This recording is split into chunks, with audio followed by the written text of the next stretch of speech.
Hello friends, तो इस video में हम लोग दो न्यूमेरिकल लेने वाले हैं जो कि आपका मैग्नेटिज्म पर है, मैग्नेटिज्म चैप्टर से है एंड स्पेशली आपका motional EMF and Faraday law से यूज्ड है। ठीक है, एक मोशनल ईएमएफ से लिया हूँ और एक फैराडे लॉ से है।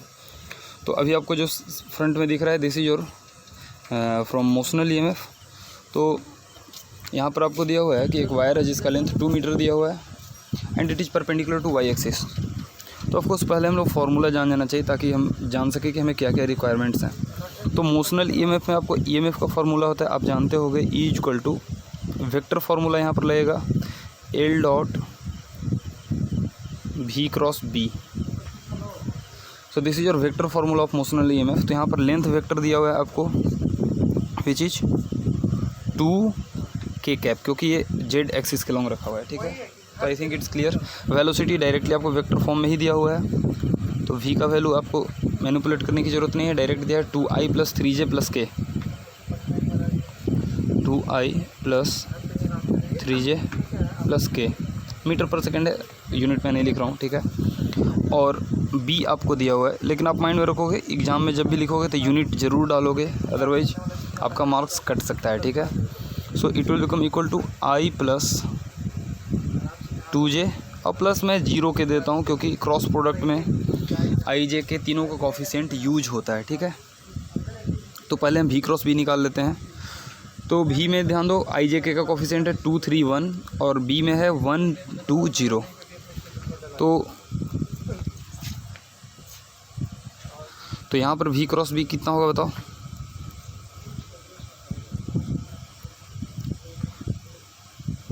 आई जे के, तो v का कोफिशिएंट था, फिर से देख लो 2 3 1 कॉरस्पॉन्डिंग 2 3 1 v, और b का कोफिशिएंट है 1 2 0 1 2 0। चलो क्रॉस प्रोडक्ट लिख लेते हैं। तो this is equal to i का कोफिशिएंट क्या होगा बताओ? तो i को निकालने के लिए हम लोग इन दोनों का क्रॉस मल्टीप्लिकेशन करते हैं, तो 3 into 0 minus 1 into 2। So this will become equal to what? 0 minus 2 minus k j लिखते हैं। अब j का मल्टीप्लिकेशन j के लिए हम लोग क्या करेंगे? 2 इंटू 0 माइनस 1 इंटू 1, तो 2 इंटू 0 हो गया आपका कितना? 0 माइनस 1 प्लस k कैप को निकालने के लिए क्या करोगे? 2 इंटू 2 तो 4 माइनस 3, तो 4 minus 3। So this will become equal to कितना हो गया देखो? माइनस 2i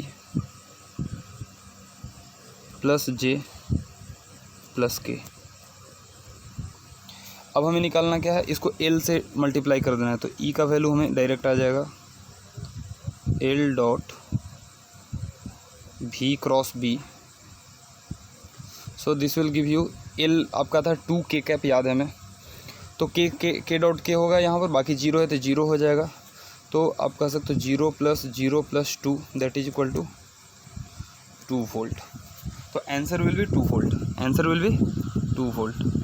तो यहाँ पर देखते हैं, दिस इज योर आंसर। ठीक है, फर्स्ट ऑप्शन करेक्ट है। तो I believe this question is clear. This is your next question. तो ये आपका फैराडे लॉ पर है, जैसा दिख रहा है, एक राइट एंगल आइसोसेलेस ट्रायंगल है, ट्रायंगुलर लूप है।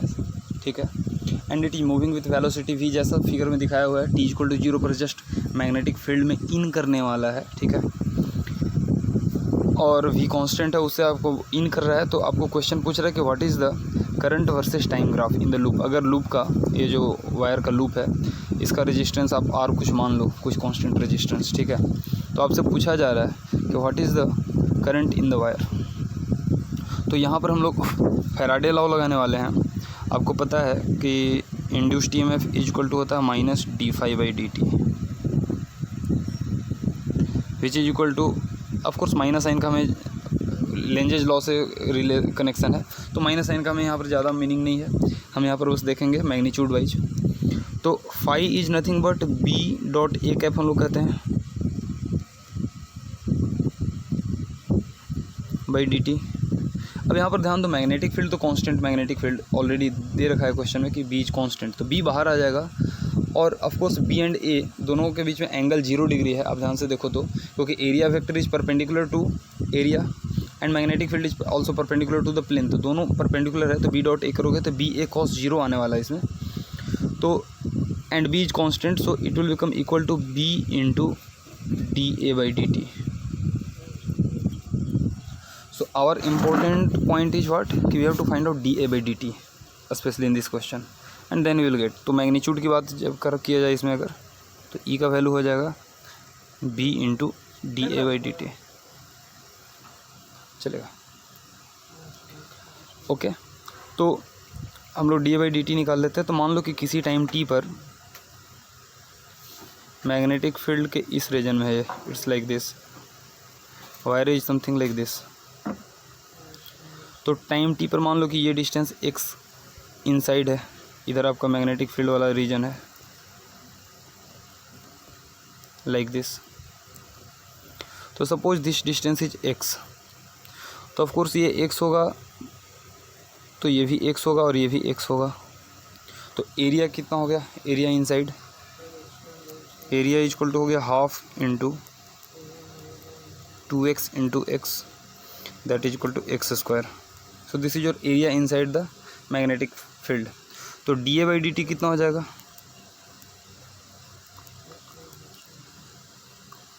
2x एक्स स्क्वायर का differentiation into d x by D T,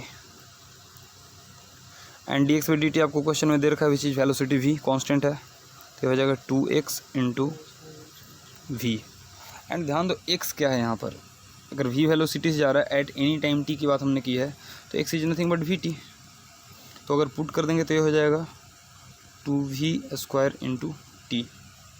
so this is your D A by D T. अब इसको अगर फैराडे लॉ को जो इक्वेशन हमने लिखा था ईएमएफ का, उसके इक्वेशन में डाल दो, तो ई इक्वल टू हो जाएगा आपका b into D A by D T था, तो 2 इंटू वी स्क्वायर टी। ठीक है, तो यहाँ से हम देख सकते हैं कि E is proportional to T. और जहाँ तक करंट की बात हुई तो I is E by R as we know, which is equal to 2bv square T by R. तो यहाँ पर आई भी ध्यान से देखो, तो I is also proportional to time T, मतलब कि लीनियर ग्राफ होगा। तो ऑप्शन में देखो, option D is the correct, क्योंकि उसी में लीनियर ग्राफ दिखाया हुआ है। ओके, तो I think this question is also clear.